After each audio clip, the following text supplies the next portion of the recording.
50 வருஷத்துக்கு பிறகு பிரம்மாண்டமான முறையில் இடம்பெறக்கூடிய அந்த 27வது குருமகா சன்னிதானம் அவர்களுக்குரிய இந்த ஆலயம் கிட்டத்தட்ட 2500 வருடங்களுக்கு முன்பாகவே தனிக்கருங்களால் கட்டப்பட்டிருக்கக்கூடிய மூலவருக்கு மேல வந்து வெள்ளி கலசம் இந்தியாவில இருந்து சுவாமிமலையிலிருந்து 30 அடி கொடிஸ்தம்பம் உச்சிமே குவித்து பண்ணினான் நீடி அதிபரும் பதிகம் பாடினான். 1300 வருடங்களுக்கு மேலாக அந்த விக்கிரகங்கள் எல்லாம் யந்திரங்கள் அங்கே இலங்கையிலே முதலாவது வெள்ளி கொடிமரம் கொண்டிருக்கக்கூடிய கோவிலாக 2500 ஆண்டுகள் பழமையான வேல், சிவலிங்கம், பிள்ளையார் எல்லாமே வந்து மூலஸ்தானத்தில் தர்மபுர ஆதீனத்தினுடைய சுவாமிகளிடம் ஆசீர்வாதமும் அன்பு பரிசும் பெற்றுக்கொண்ட அந்த விஷயம்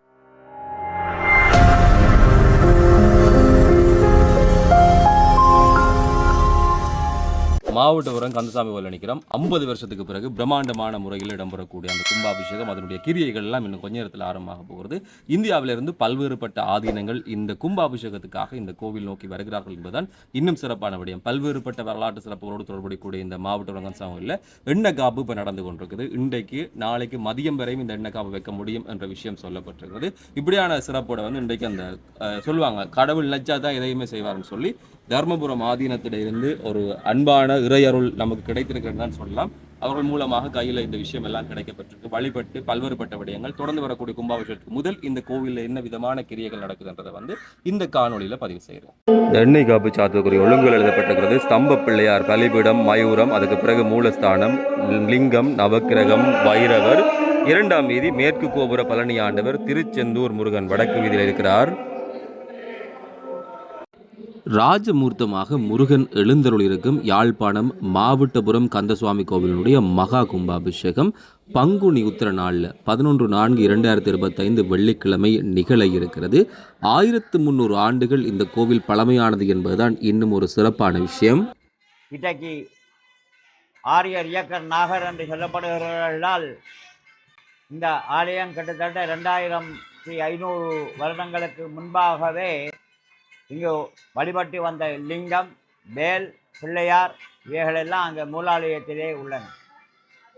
மாருத பிரவீகவல்லியினுடைய ஆட்சி காலத்திலே சோழர்கள், சேரர்கள், பாண்டியர்களுடைய ஆட்சி காலத்திலே மாருத பிரவீகவல்லிக்கு குதிரமுகமும் கொன்ம நோயும் வந்து சாந்தலிங்க முனிவர்களுடைய சான்றிதழ் படிக்கு மாருத பிரவீகவல்லி இங்கு வந்து குதிரை முகம் மாறியபடியினாலே மாவிட்டபுரம் என்ற பெயருடன் திகழ்ந்து கொண்டு இருக்கின்றோம். சுமார் 789ஆம் ஆண்டளவிலே இந்தியாவிலிருந்து தீட்சிதர்களுடன் கூட இன்னும் ஆலயத்துக்கு தேவையான சேவர்களையே கூட்டி வந்து கயாத்துறை என்று சொல்லப்படுகின்ற இடத்திலே இறங்கி காங்கேய பெருமான் அங்கு வந்து இறங்கினாலே காங்கேசன் துறை என்ற பெயர் வச்சு இங்கு வந்து மகா கும்பாபிஷேகம் எல்லாம் செய்வித்து இந்த ஆலயத்தை நிறுவினார் மாருத பிரவீகவல்லி அம்மையார். அந்த 789ஆம் ஆண்டிலே சிதம்பரம் தீட்சிதர்களுடைய வழித்தொன்றலிலே இந்த பெரியமனத்துள்ளார் பரம்பரையினர் இந்த கும்பாபிஷேகத்தை வைபவத்தை முதல் கும்பாபிஷேகமாக 789ஆம் ஆண்டு நடைபெற்றது. அதன் பிற்பாடு வரலாறின்படிக்கு 1789ஆம் ஆண்டு 100 வருடங்கள் கழித்து 2வது கும்பாபிஷேகம் நடைபெற்றது. அதற்கு பிற்பாடு 3வது கும்பாபிஷேகமும் 36-40 வருடங்களுக்கு பிறகும், இப்படியே 36-40 வருடங்கள் 50 வருடங்களுக்கு பிறகு 4வது கும்பாபிஷேகங்களும், 5வது கும்பாபிஷேகம் 1975ஆம் ஆண்டு நடைபெற்று 50 வருடங்களுக்கு பிறகு இப்பொழுது 6வது கும்பாபிஷேகம் 2025 நடைபெறுவதையிட்டு எல்லாம் வல்ல கலியுகவரதன் முருகப்பெருமானுடைய பாதார விந்தங்களை வணங்கி சிறப்புற இந்த கும்பாபிஷேகத்தை நடத்தி கொண்டிருக்கின்றோம். 1300 ஆண்டுகள் பழமை வாய்ந்த மாவை ஆதீனத்தினுடைய நிர்வாகத்தில் இருக்கும் இந்த திருக்கோவிலில் 50 வருடங்களுக்கு பிறகு இந்த மகா கும்பாபிஷேகம் நிகழ இருக்கிறது. நல்லூர் கந்தனை அலங்கார கந்தன் என்றும், செல்வச்சன்னதியானை அன்னதான கந்தன் என்றும், மாவை கந்தவள் பெருமானை அபிஷேக கந்தன் என்று சிறப்பிக்கிற வளமை ஒன்று இருக்கிறது. அபிஷேகமான பிறகுதான் அலங்காரம் நெய்வேத்தியம் இடம்பெறும். எனவே காலத்தால் முந்தி இருக்கக்கூடிய தலம் மாவட்டபுரம் அதை உணர்த்துவது போல வரலாற்று செய்திகள் இருக்கிறது. 1500 ஆண்டுகள் பழமையான வேலும் லிங்கமும் இன்றைக்கும் இந்த கோவிலில் இருப்பதுதான் இன்னும் ஒரு சிறப்பான விஷயம். மூலவர் இருக்கக்கூடிய அந்த இடத்துல வள்ளி தெய்வானை சமேதராக இருக்கக்கூடிய முருகப்பெருமானுடைய விக்கிரகம் இருக்கு. அதோட பக்கத்தில் ஒரு வேல், அதற்கு அருகில் ஒரு சிவலிங்கம். 2500 ஆண்டுகள் பழமையாக இருக்கக்கூடிய இந்த வேலும் சிவலிங்கமும் இந்த ஆலயத்தினுடைய மூலஸ்தானத்தில் இருக்கிறது என்பதுதான் இன்னும் ஒரு தனியான சிறப்பான விடயமாக இருக்கிறது. 789ஆம் ஆண்டு ஆரம்பித்து இன்றைய வரை 6 கும்பாபிஷேகங்கள் இங்கு நடைபெற்றுள்ளன. இந்த கும்பாபிஷேக வைபவத்திலே உற்சவமூர்த்திகளை தவிர பாக்கி இங்கே இருக்கும் விக்கிரகங்கள் எல்லாம் அந்த பீடத்திலே அப்படியே தான் இருந்து கொண்டு வருகின்றது.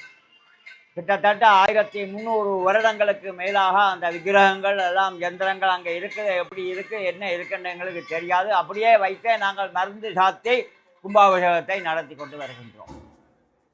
ஆகவே இந்த கும்பாபிஷேக வைபவத்திலே இங்கு முருகப்பெருமானுடைய சிறப்பு என்னவென்றால் மாருதப்புற விகவல்லிக்கு குதிரமுகம் நீக்கியவர். ஆகவே எல்லா உலக மக்களும் எந்த நேரத்திலேயும் மாவட்டபுரம் கந்தசாமியாருடைய வேண்டுதல்கள் எல்லாம் என்ன வேண்டுகிறார்களோ, என்ன நேர்த்திக்கடன் செய்கின்றார்களோ அவைகளை எல்லாம் பரிபூர்ணமாக நிறைவேற்றி வைப்பதாக எங்களுக்கு வரலாறுகளும் கூறுகின்றன, மக்களும் கூறிக்கொள்கின்றார்கள். கந்தப்பெருமானுடைய திருவருளாலே பல நிகழ்ச்சிகள் எல்லாம் இங்கே நடைபெற்று வருகின்றன. நல்ல நிகழ்ச்சிகள் எல்லாம் நடைபெற்று வருகின்றன. மக்களுக்கு தேவையானவற்றை வாரி வழங்கி அவர்களை வாழ வைக்கும் தெய்வமாக மாவை கந்தன் கலிகவரதான் கந்தப்பெருமான் திகழ்கின்ற கொண்டு இருக்கின்றார்.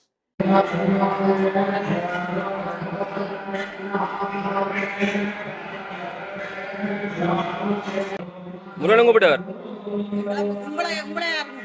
முருகன் முருகன் கூப்பிட்டார். எங்களையும் மாவட்டபுரம் கூப்பிட்டார். நாங்கள் வந்தோம். எப்படி கேக்கா திருப்பி திருப்பி கதவுண்டாலும் சந்திக்கிறோம். ஒரு மாசத்துக்கு சந்தோஷமாக்கா.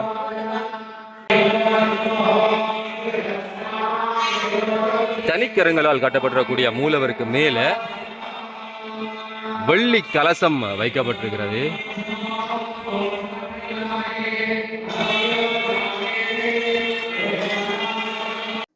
இந்த கும்பாபிஷேகத்தின் பிற்பாடு மண்டலாபிஷேகம் நடைபெறும் 48 நாட்கள். மண்டலாபிஷேகம் முடிந்தவுடன்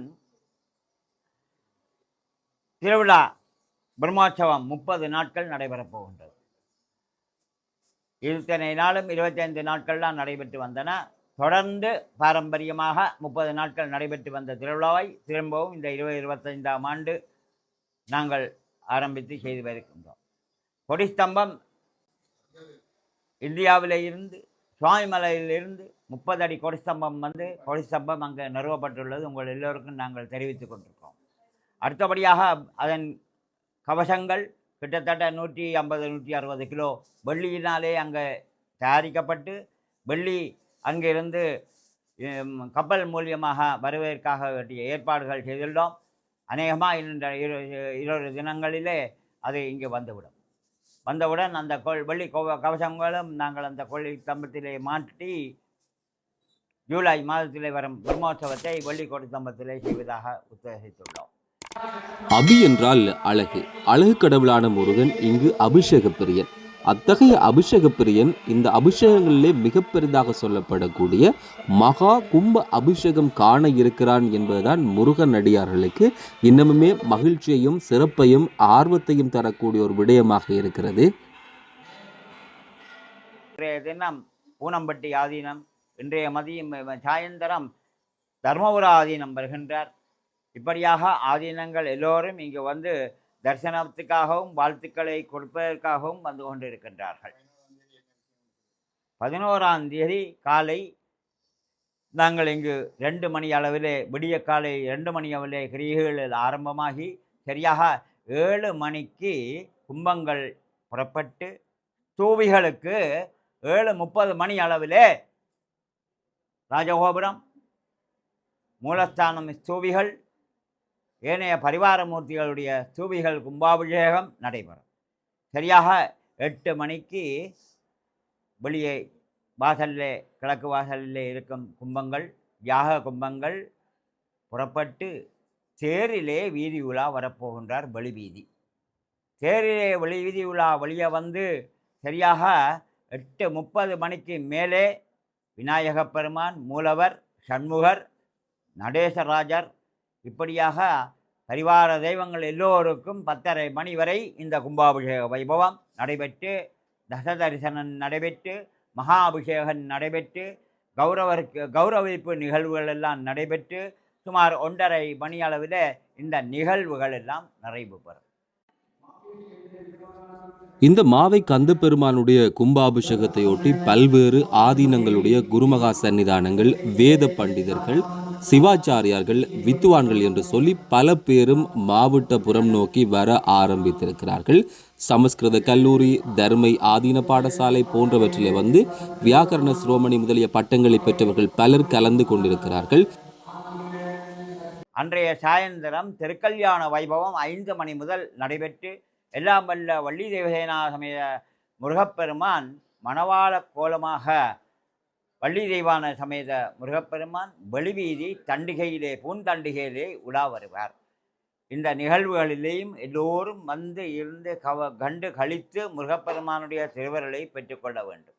திருத்தணியிலிருந்து குருமார்கள் வந்திருக்கின்றார்கள், வடபழனி கேத்திரத்தில் இருந்த குருமார்கள் வந்திருக்கின்றார்கள், திருப்பதி தேவஸ்தானத்திலிருந்து வந்திருக்கின்றார்கள், சிதம்பரத்திலிருந்து தீட்சிதர்கள் வந்திருக்கிறார்கள், திருச்செந்தூரில் இருந்து குருக்கள் எல்லாம் வந்திருக்கின்றார்கள். இப்படி பல உள்ளூர் குருக்கள், இந்தியாவிலிருந்து வருகிற இந்த குருக்கள், சுவிஸ் நாட்டில் இருந்து வருகிற இந்த குருக்கள் எல்லோரும் வந்து இந்த கும்பாபிஷேக நிகழ்வுகளை சிறப்பாக நடத்தி ஆனந்தமாக இந்த கிரியை நெறிகளை செய்து கொண்டிருப்பதாக கூறி எல்லோரும் வாழ்க வளர்க, வாழ்க தமிழும் சைவமும் என்று சொல்லி வாழ்த்தி வணங்கி எல்லோரையும் நமஸ்காரம் செய்கின்றேன்.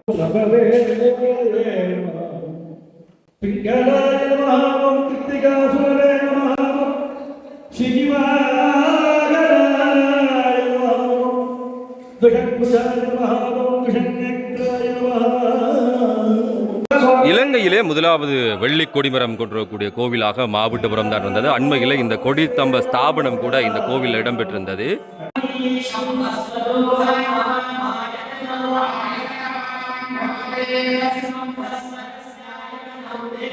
எவ்வளவு கும்பங்கள் இந்த குடமுழுக்குக்காக இங்கு தயார் செய்து வைக்கப்பட்டிருக்கிறது.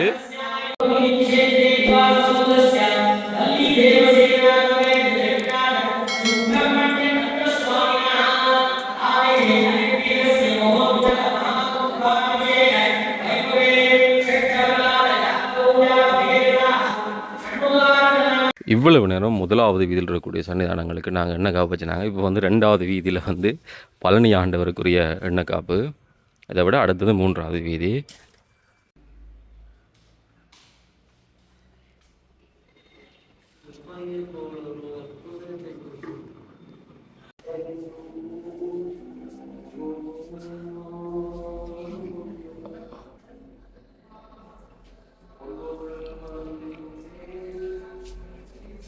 பிரதான கோபுரத்தோட கூடியதான் பழனி முருகன். இதில் வந்து திருச்செந்தூர் முருகன் அவருக்குரிய எண்ணெய் காப்பு இருக்கிறது.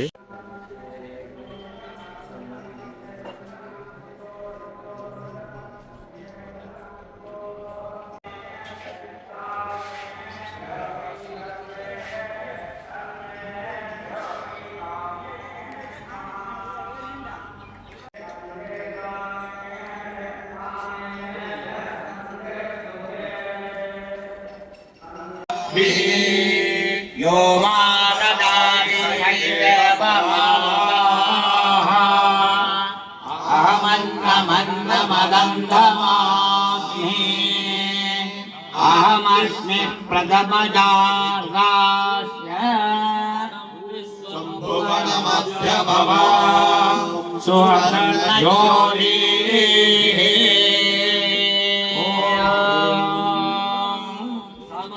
समर्पयामि पादारविन्दार्पणमस्तु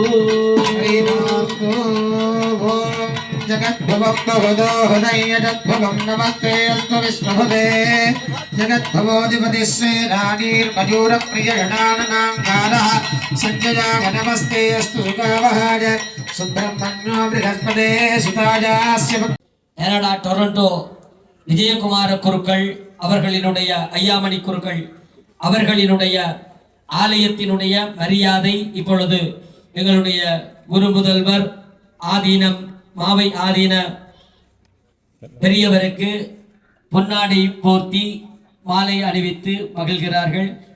ஆலயத்தினுடைய டொரண்டோ வரசித்தி விநாயக பெருமான் கலட்டி புங்குடுதீவு கலட்டி வரசித்தி விநாயக பெருமானினுடைய சார்பிலே ஹர நம பார்வதி பதையே ஆகிய ஆலயங்களினுடைய சார்பிலே அவருக்குரிய மரியாதை இப்பொழுது அவருடைய புத்திரர் மற்றும் திருமதி விஜயகுமார குருக்கள் அவர்களினாலே இப்பொழுது வழங்கப்படுகிறது. 27வது குரு மகா சன்னிதானம் அவர்களுக்குரிய மரியாதையும் இப்பொழுது அவர்களினாலே வழங்கப்படுகிறது. நம பார்வதி பதையே. தொடர்ந்து எங்களுடைய தர்மயாதினம் தென்மண்டலத்தினுடைய திருக்கேதீஸ்வரம் அவர்களுக்குரிய மரியாதையும் எங்களுடைய டொரண்டோ வரசித்தி விநாயகர் மற்றும் புங்குடுதீவு வரசித்தி விநாயகர் ஆலயத்தினராலே வழங்கப்படுகிறது. தொடர்ந்து ஆலயத்தினுடைய இளவரசு ஞானஸ்கந்த சிவாச்சாரியார் அவர்களுக்குரிய கௌரவத்தை வழங்குகிறார்கள். 2025ஆம் ஆண்டு குரோதி வருடம் பங்குனி உத்திர நன்னாளிலே கும்பாபிஷேகம் காண இருக்கின்றார் முருகப்பெருமான். இந்த கும்பாபிஷேக வைபவத்திலே இந்தியாவிலிருந்து ஆதீனங்களுடன் கூட பிரதம மடாலயமாக விளங்குகின்ற ஆதீனகர்த்தா மகா சன்னிதானம் எங்களுடைய தர்மபுர ஆதீனங்கள் நேற்றைய தினம் விஜயம் செய்து இரவு இங்கு வாழ்த்துக்கள் பாராட்டுக்கள் எல்லாம் தெரிவித்து மகா கும்பாபிஷேகம் சிறப்புற நடைபெற வேண்டும் என்று சொல்லி வாழ்த்தி எங்களுடன் கூடவே இருந்து கிட்டத்தட்ட இன்றைய தினம் எனக்கு தெரிந்த அளவில் பால்யத்தில் இருந்து அவர்களுடைய தொடர்புகள் நிறைய உண்டு. எங்களுடைய அழைப்பை ஏற்று இங்கே வந்து இந்த கும்பாபிஷேக வைபவத்திலே 2 கால யாகங்களிலும் கலந்து இன்றைய தினம் விமானம் மூலம் பாரத தேசம் செல்ல இருக்கின்றார்கள். இனி அங்கு போய் பூஜைகள் எல்லாம் முடித்துத்தான் அவர் பேசுவார். எனவே அவருடைய சார்பிலே மாவை ஆதீனகர்த்தாவாகிய என்னை ஏதாவது சொல்லியிருக்கின்றார். உலக மக்களும் சகல ஜீவராசிகளும் சந்தோஷமாகவும் இன்பமாகவும் இன்புற்று சுகமாக வாழ வேண்டும் என்று சொல்லி வாழ்த்தி மாவை கந்தபெருமானுடைய திருவருள் அபரிமிதமாக எல்லோருக்கும் தாங்கள் நினைத்த நற்காரியங்கள் நடைபெற கிடைக்க வேண்டும் என்று சொல்லி அவருடைய பாதாரவிந்தங்களையும் போற்றி